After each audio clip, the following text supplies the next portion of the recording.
One of the things that I sometimes like to do in the mixing process is just take one of the sounds that I really don't feel like fits in the space, or that I think maybe even needs to be deleted, and try to just transform it into something new. So take this sound, for example, over here. This is with all of the effects off. Within a context that sounds like this.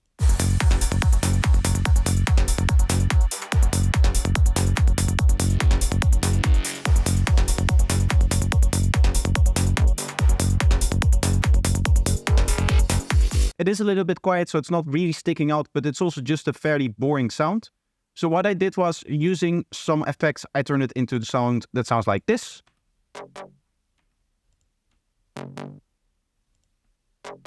And as you can hear, that really changes up the sound, but it also just grabs the attention more and becomes a little bit more interesting.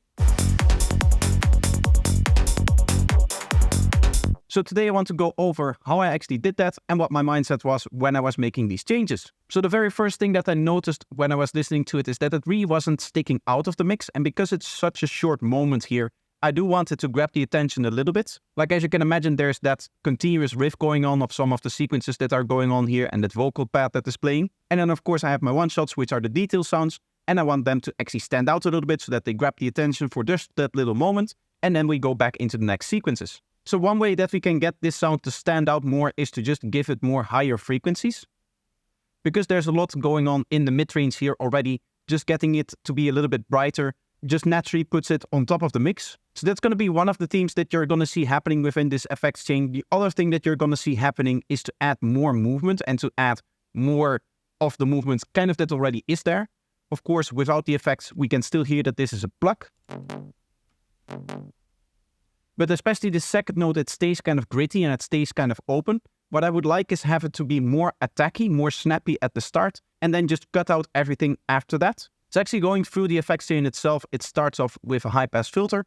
So this is just some preparational stuff just to get rid of some frequencies that were there.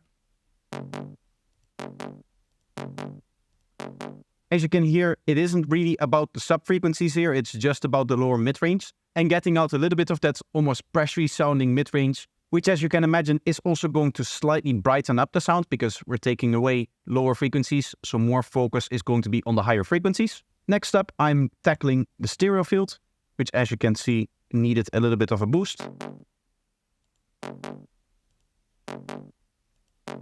And then came Shaper Box, which I decided to use in trigger mode. As you can see, it's audio triggered, and I've just set up the envelope so that it triggers with every note that they're playing.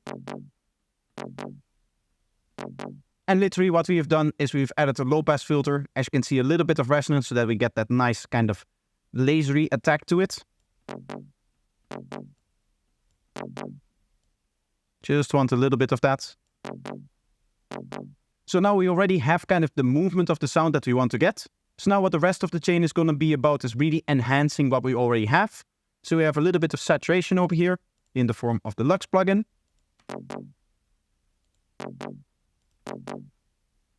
Just makes it a little bit grittier at the attack mainly. We have another equalizer, this case again, to just boost it up a little bit more and to get rid of some of the mid-range again.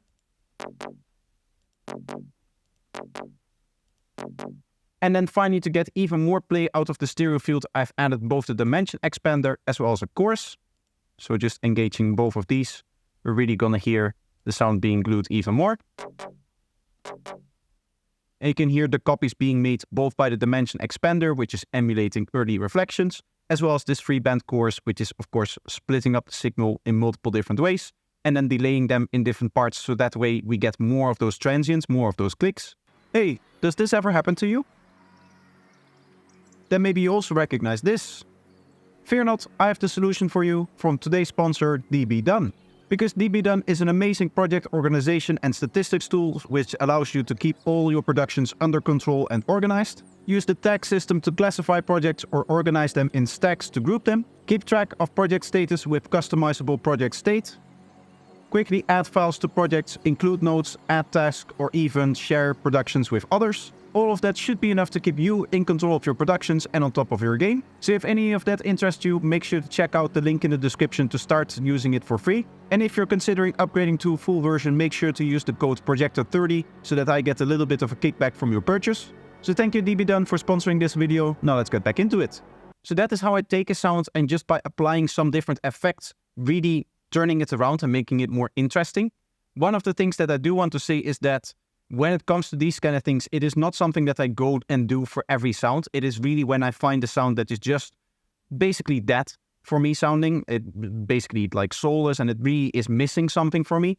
Then I like to go in with this massive list of plugins and really try experimenting with everything.